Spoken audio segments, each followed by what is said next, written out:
South India shopping mall, the wedding మంత్ర, సరికొత్త wedding collection, south India shopping mall.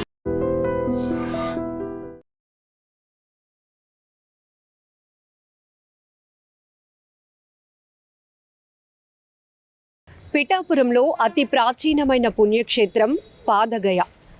ఇక్కడ స్వామివారు శ్రీ కుక్కుటేశ్వరుడుగా స్వయంభువుగా వెలిసినటువంటి క్షేత్రం కాబట్టి శ్రీ కుక్కుటేశ్వర స్వామివారి దేవస్థానంగా ఈ ఆలయం విరాజిల్లుతోంది.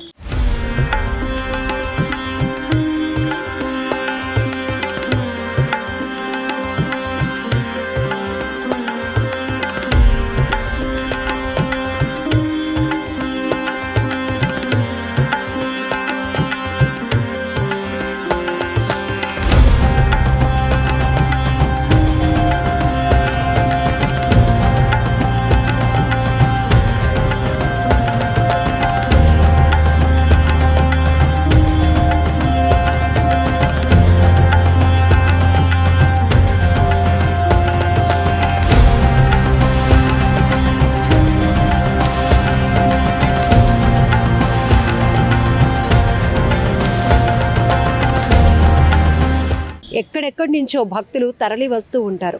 ఎంతో హిస్టారికల్ టెంపుల్. ఇక్కడ ఒక చరిత్రే ఉంది.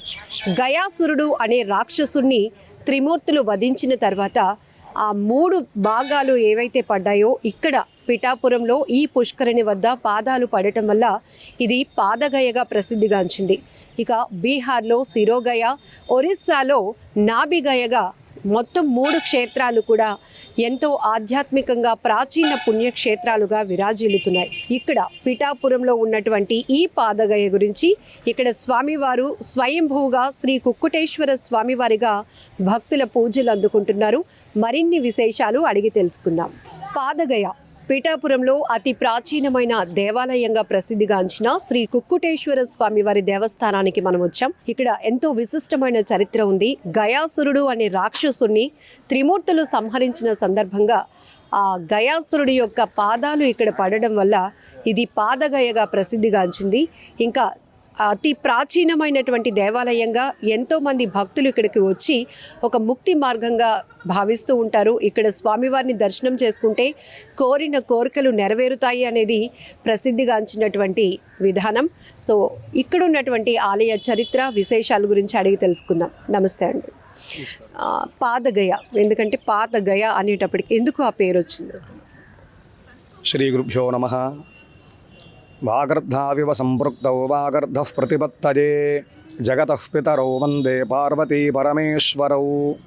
శ్రీ రాజరాజేశ్వరీ సమేత ఉమా కుక్కుటేశ్వర స్వామినే నమః. పిఠాపురం పాదగయ క్షేత్రము కాకినాడ జిల్లా త్రిగయా క్షేత్రాలలో పరమ పవిత్రమైన క్షేత్రం పాదగయ క్షేత్రంగా విరాజిల్లుతోంది. గయాసురుడనే ఒక రాక్షసుడు అనేక యజ్ఞయాగాల కర్తువులన్నీ కూడా ఆచరించి తన శరీరం పవిత్రంగా ఉండేలా వరం పొందడం జరిగింది. అందుచేత ఆయన శరీరం చూసిన, ఆయన శరీరం ముట్టుకున్న పంచమహాపాతకాలన్నీ కూడా పోతూ ఉండేవి. అయితే ఆయన చుట్టూ ఉండేటువంటి పరివారం ఆయనకు తెలియకుండా ఎక్కడ యజ్ఞం చేస్తూ ఉంటే అక్కడ ధ్వంసం చేస్తూ ఉంటారు. యజ్ఞం చేస్తే యజ్ఞంలో వేసినటువంటి ద్రవ్యాలు, హోమద్రవ్యాలన్నీ కూడా భగవంతుడికి సమర్పించినట్లయితే వర్షం పడుతుంది.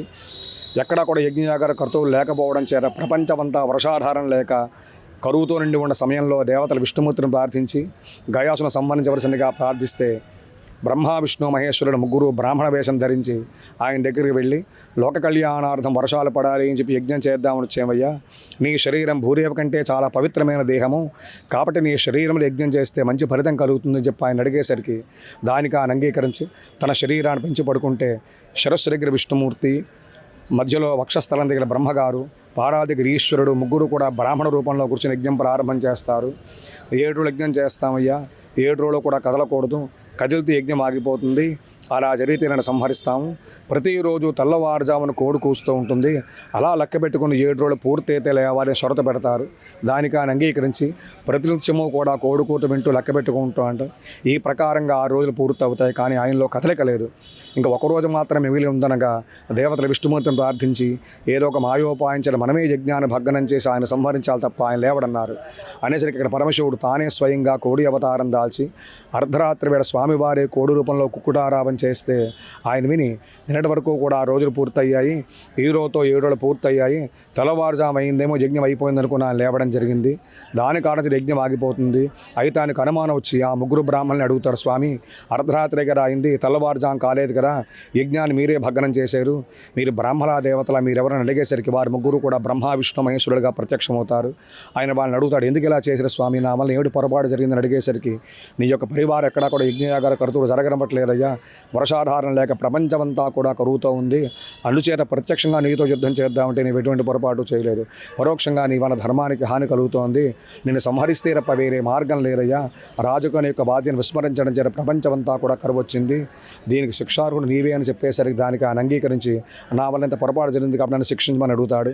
అప్పుడు దేవతలు నీవు ధన్యజీవయ్యా, నీకేం వరం కావాలో కోరుకోమనగానే ఆయన ఏం చెప్తాడంటే, నా శరీరం 3 భాగాలు చేయండి, అవి పుట్టిన ప్రదేశాలు 3, నా పేరు గయాసురుడు కాబట్టి గయాక్షేత్రాలు అవ్వాలి, అక్కడ బ్రహ్మ విష్ణు మహేశ్వరులు మీరు ముగ్గురు ఉండాలి, ఆ 3 గైలలో చనిపోయిన పెద్దలకు ఎవరికైనా పిండ ప్రదానాలు శ్రాద్ధకర్మలు ఆచరిస్తే వారి పితృదేవత నా ద్వారా మోక్షాన్ని పొందాలని చెప్పి అడిగేసరికి విష్ణుమూర్తి ఆ వరం అనుగ్రహించి ఆ శరీరాన్ని సుదర్శన చక్రం చేతి 3 భాగాలుగా చేస్తే శిరస్సు, వక్షస్థలం, పాదాలు, శిరస్సు పడిన ప్రదేశం బీహార్ గయాక్షేత్రము, అక్కడ విష్ణుభారం ఉంటుంది, వక్షస్థల భాగం ఒరిస్సా రాష్ట్రం జాజిపూర్ నాభిగయా క్షేత్రము, అక్కడ బ్రహ్మగారు వేదికగా ఉంటారు, గయాసుడికి పారంపడిన ప్రదేశం ఈ క్షేత్రం పారగయా క్షేత్రంగా విరాజిల్లుతోంది.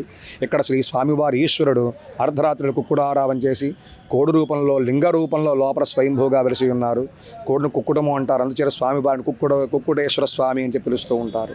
అయితే ఈ 3 క్షేత్రాలు ఎవరైతే పితృదేవతలు పిండ ప్రదానం చేస్తారో వారి పితృదేవతల మోక్షాన్ని పొందాలని చెప్పి ఆయన వరం కోరడం చేత ఇక్కడికి ఇతర రాష్ట్రాల నుంచి చాలామంది వచ్చి పితృదేవతల ప్రీతిగా ఇక్కడ పిండ ప్రదాన కార్యక్రమాన్ని కూడా చేస్తూ ఉంటారు. అదేవిధంగా స్వామివారికి అభిషేకాలు చేస్తూ ఉంటారు. ఇక్కడ శ్రీ స్వామివారి నైరుతి భాగంలో దత్తాత్రేయ స్వామి స్వయంభూగా వెలిసి ఉన్నారు. పిఠాపురంలో 13వ శతాబ్దంలో సుమతీదేవి రాధశర్మ అనే బ్రాహ్మణ దంపతులు ఉండేవారు. వారికి 2 సంతానము. ఆ ఇద్దరూ కూడా అంగవైకల్యంతో ఉండడం చేత చక్కనైన సంతానం కలగాలి అని చెప్పి రోజు కూడా దత్తాత్రేయ స్వామిని సేవిస్తూ ఉంటే కొంతకాలం అయిన తర్వాత ఆ స్వామివారికి అనుగ్రహం కలిగి సన్యాసి వేషం ధరించి భిక్ష స్వీకరించేసరికి వారింటికి వెళ్ళి భిక్ష స్వీకరించి తల్లిని అడుగుతారు, సుమతీది ఏం కావాలమ్మా నీకు అని అడిగేసరికి ఆమె ఏం కోరిందంటే, స్వామి 2 పిల్లలు కూడా అంగవైకల్యంతో ఉన్నారయ్యా, అమ్మాని పిలిచావు కాబట్టి నీవే నాకు సంతానంగా కావాలి అని కోరిందిటండి. అప్పుడు ఆవిడ కోరిక ప్రకారము దత్తాత్రేయ స్వామి వారి శ్రీపాదవల్లభుడుగా పిఠాపురంలో వారికి ఇక్కడ జన్మించారు. వారికి దర్శనమిచ్చి లోపల స్వామివారు స్వయంభూగా వెలిసినట్టుగా చరిత్రలో ఉంది. ఎక్కడైనా సరే స్వామివారి పాదుకలు ఉన్నాయి తప్ప దత్తాత్రేయ స్వామి స్వయంభూగా వెలిసిన ప్రదేశం పారగయా క్షేత్రంలో స్వామివారి నైరుతి దిగ్భాగంలో మాత్రమే వెలిసినట్లుగా చరిత్రలో ఉంది. అదేవిధంగా స్వామివారి ఉత్తర దిగ్భాగంలో అష్టాదశ శక్తి పీఠాల్లో పరోశక్తి పీఠము అమ్మవారు పురుహూతిగాదేవి. దక్షిణయజ్ఞం జరిగిన తర్వాత సతీదేవి శరీరాన్ని విష్ణుమూర్తి సుదర్శన చక్రముల చేత 12 భాగాలుగా ఖండింపగా అమ్మవారిది ఇక్కడ పీఠ భాగం పడిన ప్రదేశము. అందుచేత ఈ క్షేత్రానికి పీఠికాపుర క్షేత్రంగా విరాజిల్లుతోంది. మొదటిసారిగా పురూరవుడనే ఇంద్రుడు అమ్మవారిని సేవించడం జరిగింది. అమ్మవారు ప్రత్యక్షమైతే ఏం వరం కావాలని అడిగితే నా పేరు మీదుగా నీ పూజలు అందుకోవాలని చెప్పి ఆయన కోరడం చేత ఆయన పేరు పురుహూతుడు. అందుచేత ఇక్కడ అమ్మవారిని పురుహూతిగా దేవి అని చెప్పి కొలుస్తూ ఉంటారు. ఈ అమ్మవారికి వసంత నవరాత్రులు, దేవీ నవరాత్రులు కూడా జరుగుతాయి. అదేవిధంగా స్వామివారి దేవేరి రాజరాజేశ్వరి అమ్మవారు, ఈ అమ్మవారిని శంకరాచార్య స్వామివారే స్వయంగా ప్రతిష్ఠ చేసినట్లుగా చరిత్రలో ఉంది. ఈ అమ్మవారికి రాజరాజేశ్వరి అమ్మవారికి దేవీ నవరాత్రులు జరుగుతాయి. అదేవిధంగా దత్తాత్రేయ స్వామివారి దత్త పూర్ణిమ మార్గశిర పూర్ణిమ నాడు స్వామివారికి 7 రోజుల ముందుగా దత్త సప్తాహ దీక్షగా చేస్తారు. ఉదయం స్వామివారికి అభిషేకములు, అదేవిధంగా స్వామివారి పత్రి పూజలు, హోమారిత్యాది కార్యక్రమాలు కూడా జరుగుతాయి. అదేవిధంగా శ్రీ కుక్కుటేశ్వర స్వామివారి వార్షిక కళ్యాణ మహోత్సవంలో మాఘమాసంలో బహుళ ఏకాదశి నుంచి పాల్గొన శుద్ధ పాడ్యం వరకు కూడా జరుగుతాయి. లక్షలాది ప్రజలతో కూడా వచ్చి ఇక్కడ స్నానం ఆచరించి స్వామివారి దర్శనం చేసుకుంటారు. ప్రతినిత్యము కూడా ఇక్కడ స్వామివారికి కుక్కుటేశ్వర స్వామివారికి అభిషేకములు, దత్తాత్రేయ స్వామికి అభిషేకము, అదేవిధంగా అమ్మవారికి శక్తిపీఠ అమ్మవారికి పురుహూతి గారి కుంకుమార్చనలు కూడా ప్రతినిత్యము కూడా జరుగుతూ ఉంటాయి. అదేవిధంగా దూర ప్రాంతాలకు వచ్చిన భక్తులు 50 మందికి కూడా దేవస్థానం వారి నిత్యము కూడా అన్నదానం ఏర్పాటు చేయడం జరిగింది.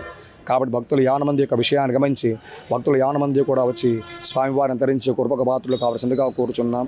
పారగయా క్షేత్రం, పిఠాపురం, కాకినాడ జిల్లా. స్వామి, ఎన్నేళ్ల క్రితం ఈ ఆలయం అనేది వెలుగులోనికి వచ్చింది? ఇప్పుడు అంటే భక్తుల సౌకర్యార్థం అన్ని డెవలప్మెంట్ చేయడం కనపడుతుంది. ఒకప్పుడు ఎట్లా ఉంది?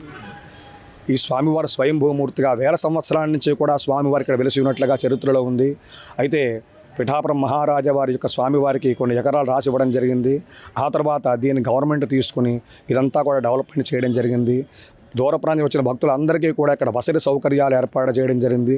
అదేవిధంగా జలప్రసారము, నిత్యము కూడా అన్నదానము, వారి యొక్క గోత్రనామాలతో నిత్యము కూడా అభిషేకాలు కానీ, పూజలు కానీ, పితృదేవతల ప్రీతిగా అనేక రకాల కార్యక్రమాన్ని కూడా దేవస్థానం ద్వారా పరోక్ష సేవను కూడా ఇక్కడ ఏర్పాటు చేయడం జరిగింది. కాబట్టి భక్తులు యావన మంది కూడా ఈ విషయాన్ని గమనించవలసిందిగా కోరుతున్నాను. సో మొదటి నుంచి కూడా ఈ పుష్కరిణి ఇక్కడ ఏర్పాటైంది. పుష్కరిణి స్నానం యొక్క ప్రత్యేకత. ఈ యొక్క పుష్కరిణి గయా క్షేత్రం అంటారండి.